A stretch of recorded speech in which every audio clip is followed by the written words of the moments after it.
The environments out there that sustain the globe are being hammered on by human beings. We can take the heat off natural systems and use their knowledge in natural systems to redesign the infrastructures of our communities of the future. What the next century will see really is the integration of these ideas with architecture and with the larger community. Plymouth Institute, a consortium of environmental designers, futurists, business people, entrepreneurs, educators, artists, scientists, and farmers whose collective wisdom helps to define, demonstrate, and communicate values and practices of sustainable living in order to assure a viable future for people and the earth. Plymouth Institute is going to be dealing with the ultimate of the long term, the welfare of all of humanity from a global point of view, and that makes it unique. There aren't very many, if any, other conference centers around the world in such a setting that can attract people from all over the globe who have common concerns about the future of this planet and its implications for the generations to come. Now, many conference centers are dealing in things much more short-term. Plymouth Institute sponsors a wide variety of educational programs, retreats, demonstrations, and activities aimed at opening people's minds to long-term possibilities. There are 3 challenges facing educators today. And by that I mean educators of adults and professionals as well as children. The first challenge is to help people discover the meaning and purpose of life, especially the meaning and purpose of life long term. The second challenge is to help people embrace the values that are going to sustain life, both today and in the future. And the third challenge is to give people the skills, the knowledge, and the abilities to create a better world today in a sustainable world in the future. Plymouth Institute brings together the forces that help people to do that. The building you see behind me is not only a solar energy building, very energy efficient, upwards of 90% solar heated, but it's affordable, and it's going to be the kind of housing that we hope to have a greater number of as we work toward our future building of an eco-village.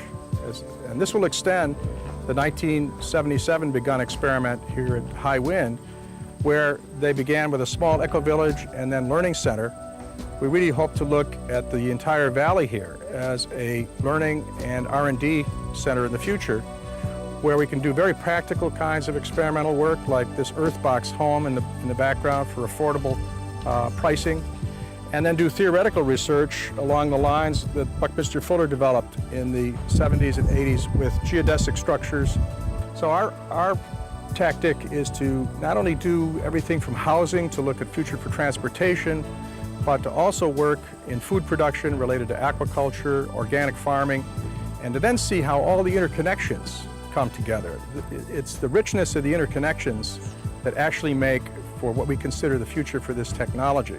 Plymouth Institute is a learning and research and development center for sustainable development and living.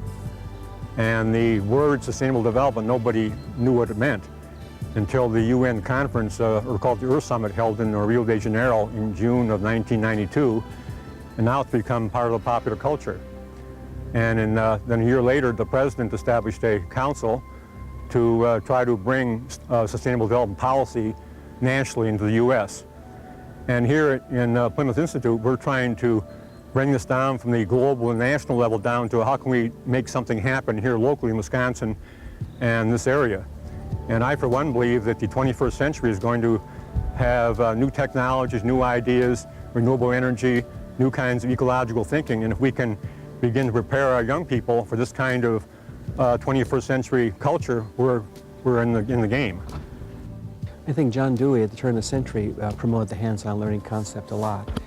And he felt that even when the Industrial Revolution kicked in, we were becoming less and less sensory, more and more abstract. And it was really John Dewey who said, don't lose the sensory connections. You lose that, you're going to lose a lot of vehicles for a lot of kids. And we're finding that the richer learning involves a lot of the senses. Part of our thinking here at Plymouth Institute is to get students not only involved in hands-on, but take core concepts about sustainability and use as many of the different intelligences as possible to get into those core concepts. Then the concepts will sink deeply into the mind and deeply into the heart. Well, the kids who have come up here from the city have had a most remarkable experience because many of them have never been in the country before. And we'll get kids walking through these woods and they'll say, it's just like a postcard. Well, this beautiful kettle moraine land has many gifts. People come here and the squirrel cage of their thoughts and their feelings, the franticness of urban life suddenly melts away and something happens and they begin to just slow down and gain a perspective that maybe they haven't had before and to get a sense of a deepening of their own interior lives. The Plymouth Institute for us is like an intact ecosystem. It has all the components for us. And for our kids to be able to have access to that, I think is an incredible gift. And part of the challenge for us is how do you then learn in this laboratory and take it back to urban Milwaukee and apply it there. And they will now have, I think, a different view and a different opportunity to express that view because they now have a different lens that they're looking through.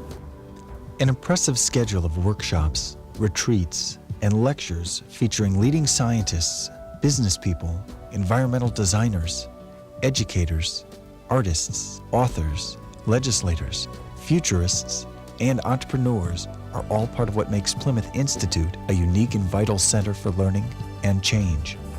The problem is our kids are dying, and we're moving at a turtle's pace when what it demands is jet propulsion, given what's happening to our kids. So what I hope comes out of this weekend and out of this discussion is that it expands your mind to begin to look beyond where we currently are.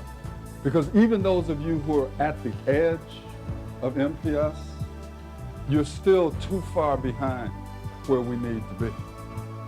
But I believe that a lot of you in this room are prepared to try to figure out, though, how to get beyond that point. Remember as you go through life, whatever be your goal, keep your eye upon the donut, friend, and not upon the hole.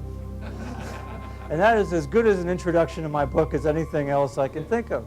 I mean, that is the fundamental message, is that we are supposed to be in the business of learning. And that's the donut. And education and school and all the other stuff is the whole.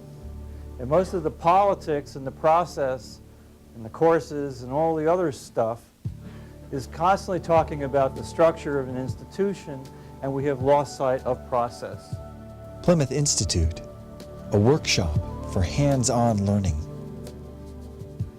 A summit to reflect on nature's wisdom.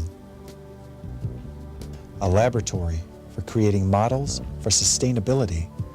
A center for intergenerational exchange.